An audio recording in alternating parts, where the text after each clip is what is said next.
মামা, এই নীল শাড়িটার দাম কত? 1400 টাকা। আর একটু কম রাখা যায় না? না মামা, এর থেকে কম রাখা যাবে না। আচ্ছা, প্যাকেট করে দেন। শাড়ি কেনা শেষ হলে দোকান থেকে বেরিয়ে আসলাম। এখন উদ্দেশ্য বাসায় ফেরা। আজ 2 মাস পর চাকরির বেতন পেয়েছি, সাথে প্রমোশন লেটার। এখনও তোমাকে খবরটা দেইনি। সারপ্রাইজ দিব ভেবে। তমা আমার বউ। মেয়েটা আমাকে বড্ড বেশি ভালোবাসে। আমার জন্য নিজের বড়লোক বাবাকে ছেড়ে চিরদিনের জন্য চলে এসেছে। এই 2টা মাস মেয়েটা খুব কষ্টে থেকেছে, ঠিক মতো খেতেও পারেনি, তবুও আমার হাত ধরে রেখেছে শক্ত করে। আজ শাড়িটা পেলে খুব খুশি হবে ও। তারপর একটা রিক্সা নিয়ে বাসায় চলে আসলাম। দরজায় শব্দ করতেই তমা দরজা খুলে দিল। ভেতরে ঢুকে তমাকে জড়িয়ে ধরে বললাম, আজ তোমার জন্য সারপ্রাইজ আছে। আলভি, আমি আর তোমার সাথে থাকতে চাই না। আমি তোমার কথা শুনে এক দৃষ্টিতে ওর দিকে কিছুক্ষণ তাকিয়ে থাকলাম। আসলে বোঝার চেষ্টা করছি তমা আমার সাথে ফান করছে নাকি সত্যি বলছে। ওর মুখ দেখে যা বুঝলাম ও সিরিয়াস মুডে আছে। হঠাৎ এমন সিদ্ধান্ত? আমি আর এই অভাবের মধ্যে থাকতে পারবো না। আমি কি তোমাকে খুব অভাবের মধ্যে রেখেছি? রাখোনি তো কি করেছো? আমাকে কি খাওয়াচ্ছ এগুলো? আলু ভর্তা, ছোট মাছ, আলু ভাজি, সপ্তাহে একদিন মাংস আনবে সেই সামর্থ্যও নেই তোমার। এই 2 মাসে একটা পোশাক দিয়েছো আমায়? দাওনি। অথচ আমি বাসায় থাকতে প্রতিদিন শপিংয়ে যেতাম। এগুলো বলে কি বোঝাতে চাচ্ছ? কি বোঝাতে চাচ্ছি ভালোই বুঝতে পারছো। তুমি যেদিন আমার কাছে চলে এসেছিলে সেদিন এসব ভাবা উচিত ছিল তোমার। বুঝিনি বলেই তো আজ আমার এই অবস্থা। আমি বাবাকে ফোন করে বলেছি আমি বাসায় ফিরে যাব। এই তোমার ভালোবাসা? আমি তোমার সাথে তর্ক করতে চাই না। আমি চলে যাচ্ছি। তোমার লেভেলের কাউকে খুঁজে নিও। প্লিজ তোমায় এমন করো না। আমি খুব ভালোবাসি তোমায়। শুধু ভালোবাসাতে পেট চলে না। এটাই তোমার শেষ সিদ্ধান্ত? হ্যাঁ। ওকে, যাও। আমি তোমাকে আটকাবো না। জোর করে কাউকে ধরে রাখা যায় না, সেটা বোঝার মতো বয়স আমার হয়েছে। আগে থেকে মনে হয় তোমার সব কিছু গুছিয়ে রেখেছিল। তোমার ব্যাগ হাতে বেরিয়ে গেল। আমি বিছানায় বসে পড়লাম। চোখ দিয়ে নিজের অজান্তেই পানি ঝরছে। ইচ্ছে করলে জোর করে এটা ওটা বলে তোমাকে আটকে রাখতে পারতাম, কিন্তু আমি তা করিনি। কারণ জোর করে আর যাই হোক ভালোবাসা সম্ভব না। তোমাকে সারপ্রাইজ দিতে চেয়ে আমি সারপ্রাইজ পেয়ে গেলাম। তোমার নিজেই আমার জীবন এসেছিল আর নিজেই চলে গেল। মাঝখানে আমাকে দিয়ে গেল কিছু স্মৃতি আর কষ্ট। বছর 4 আগের কথা। আমি তখন ইন্টার সেকেন্ড ইয়ারের ছাত্র। কলেজের মাঠের এক কোণায় বসে বই পড়ছিলাম। তখন পিছন থেকে কারোর ডাক কানে ভেসে এলো। প্রথমবার পাত্তা দিলাম না, কারণ এই কলেজে আমাকে ডাকার মতো কেউ নেই। দ্বিতীয়বার আবার ডাকলো। এবার পিছন ফিরে তাকালাম। আমার থেকে 4 থেকে 5 হাত দূরত্বে একটা মেয়ে দাঁড়িয়ে আছে। আমি উঠে দাঁড়ালাম। সেকেন্ড ইয়ারের ক্লাসরুম কোনটা বলতে পারেন?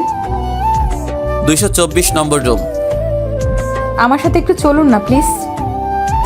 মেয়েটার দিকে আরেকবার চোখ বুলিয়ে নিলাম। দেখে তো মনে হচ্ছে ভদ্রঘরের সন্তান। কলেজে কি আজই প্রথম? জি। সেকেন্ড ইয়ারের ক্লাসরুমে কি করবেন? আসলে আমি অন্য আরেকটা কলেজ থেকে এখানে বদলি হয়ে এসেছি, তাই কিছু চিনি না। প্লিজ আমাকে একটু হেল্প করুন। বলে সে করুণভাবে আমার দিকে তাকালো। কোন সাবজেক্টের? ব্যবসা। আমি বই গুছিয়ে মেয়েটার উদ্দেশ্যে বললাম, আমার সাথে আসুন। মেয়েটার মাথা নাড়িয়ে আমাকে অনুসরণ করলো।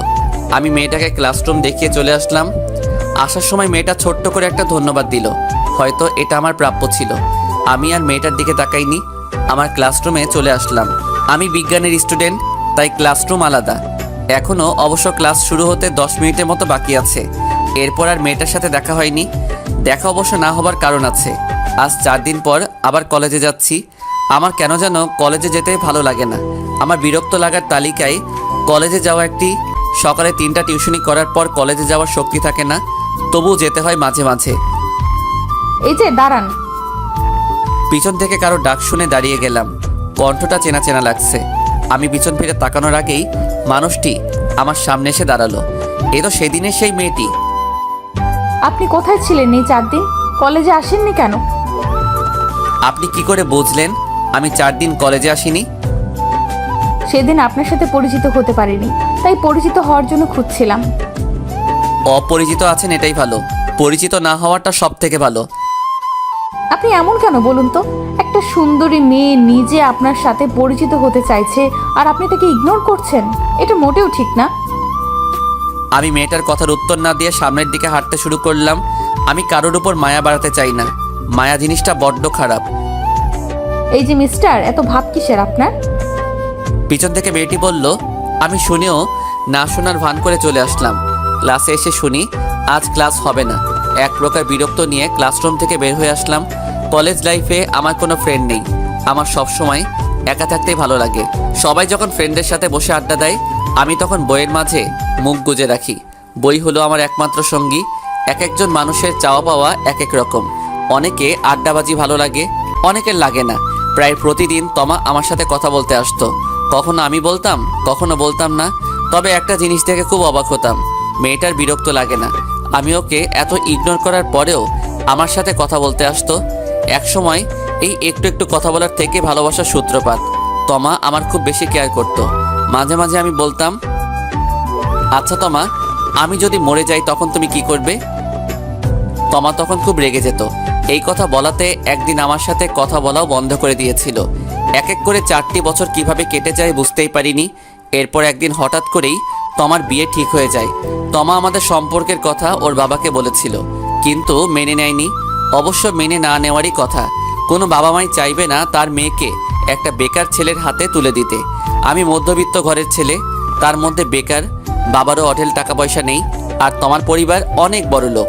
আমাকে ওর পরিবারের মেনে নেওয়ার কোনো প্রশ্নই আসে না। আমি পড়াশোনার জন্য একটা নর্মাল হোস্টেলে থাকতাম। তমা জানতো আমার ব্যাপারে সব কিছু। তারপরেও শুধু আমাকেই ভালোবাসতো। খুব ভালোবাসতো বলেই বিয়ের আগের দিন রাতে আমার কাছে চলে আসে। আমি ফিরিয়ে দেইনি তোমাকে, কারণ তোমাকে ফিরিয়ে দিলে ওকে সারা জীবনের জন্য হারাতাম। আমি হারাতে চাইনি ওকে। একটা কাজী অফিস থেকে আমাদের বিয়ে হয়। ছোট একটা জবেরও ব্যবস্থা হয়েছিল। তোমাকে দামি দামি পোশাক, দামি খাবার খাওয়াতে পারিনি আমি বুঝতাম তোমার আমার সাথে থাকতে কষ্ট হয়, কিন্তু মেয়েটি মুখ ফুটে কিছু বলেনি। সব মানুষ খুব বেশি দিন অভাবের সংসারে থাকতে পারে না। তোমার বেলাতেও তাই হয়েছে। ও পারেনি অভাবের সাথে মানিয়ে চলতে, তাই তো আজ আমাকে একা করে দিয়ে চলে গেল। তোমাকে আটকানোর যোগ্যতা আমার নেই। আমি বামুন আর তোমার চাঁদ।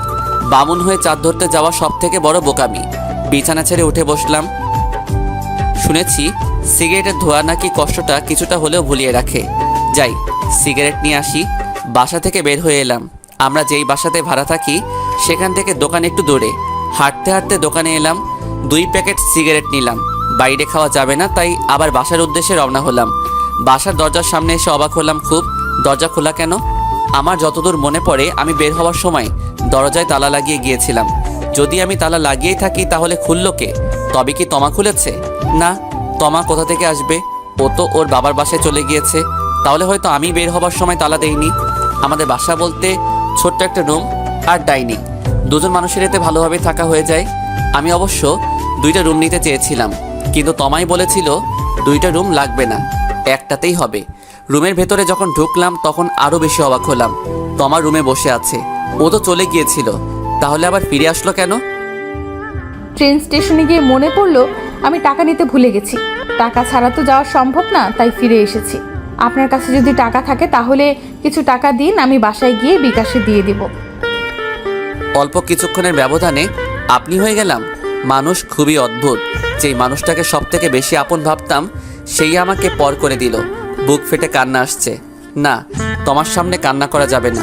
নিজেকে কন্ট্রোল করলাম। পকেট থেকে মানিব্যাগ বের করে তোমার দিকে এগিয়ে দিয়ে বললাম, আপনার যত লাগে নিয়ে যান।